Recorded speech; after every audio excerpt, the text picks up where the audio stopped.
Back New Year's Eve. This as the fast spreading Omicron variant brings record high cases across the nation. So I want to bring in our next guest, Dr. Payal Patel. She's the infectious disease physician at the University of Michigan Medical School. Dr. Patel, right now, rapid at-home COVID-19 tests are flying off store shelves across the country. But when it comes to these tests, what do we know about the results? Are they effective? Yeah, one common question that I get is, "Oh man, I don't have any symptoms and I took this test and it's positive."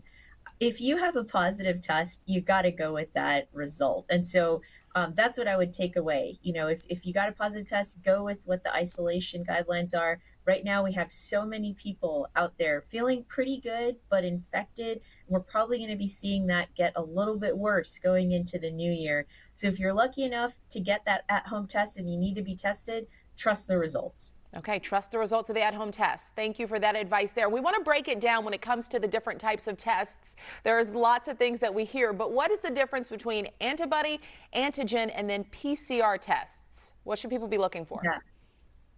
Yeah, that's a good question. Now, first of all, whatever you can get your hands on is better than nothing, right? And most of these tests have been approved. And so if they're out in the store or at Costco or whatever, it's a good enough test to use. What I would remember is that PCR tests are what we call much more sensitive. And so, they might last longer.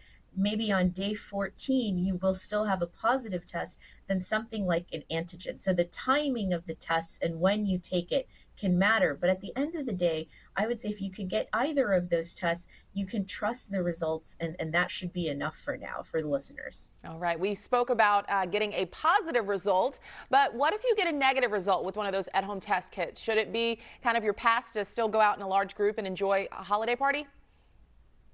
That's the time where I would really think again, what Mhm. what is your exposure? Is there someone around you that, someone you live with who's had a positive COVID test? Are you having symptoms, right? These are the things I would ask yourself. And then, you know the difference between giving yourself a test sometimes and having a nurse or a doctor do it. If you think that your technique might not have been that good, but you're still having some symptoms, go with your gut. That's what I would say.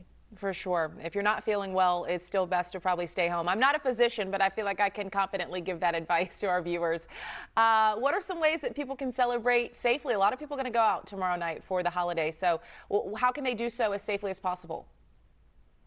Yeah, I think, this is a time where I would say it's a really high risk for potentially getting infected. And so if you're in a place where you can enjoy the outdoors, first of all, better than being indoors with a lot of other people unmasked, that would be the first thing to do. And then maybe if you can, getting tested before you join a group, perhaps of your closest family and friends, that's going to be the best thing. And if it's positive, again, I think it's probably best to stay home. Right. I've seen some parties that are actually requiring that the guest have a negative test before they can come, which I think is pretty smart for the host to do. We understand, doctor, that people are just exhausted. It's been 2 years. Now we're entering year 3 of the pandemic, but there's still some very real consequences to this pandemic and everything we're going through. So tell us about what you're seeing in terms of the impact it's having on hospitals. Yeah, definitely. And we are really busy here in the hospital, in the ER, in the inpatient, in the ICU. Again, unfortunately, the folks that usually get admitted and are getting into the hospital have to stay, unfortunately, getting very sick, are the folks that are unvaccinated. So again, if you haven't gotten your booster yet or are still thinking, you had a day or two of symptoms with that first shot, not sure if you should get that second shot, the best thing that you can do for yourself to stay out of the hospital where no one wants to be is making sure that you're fully vaccinated this year. All right. And speaking of the hospital, and correct me if I'm wrong here, but COVID infections nationwide are now higher than we saw before we had vaccines. Some people even ending up in the hospital. So how do we explain that, right? The vaccines were supposed to help, and now we've got this massive surge. So what's really going on? Great question. Now, thinking about ourselves today and before vaccines came out, most of those people that were getting infected were getting quite ill, right? We know so many people early on in our families, our friends that really suffered the consequences.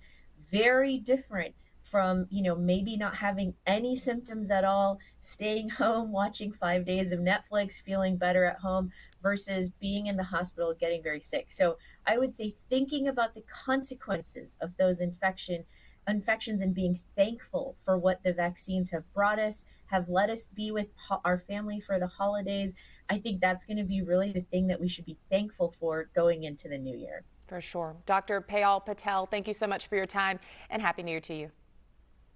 Just ahead, our educational explanation of Kwanzaa with a segment all about the Day of Purpose.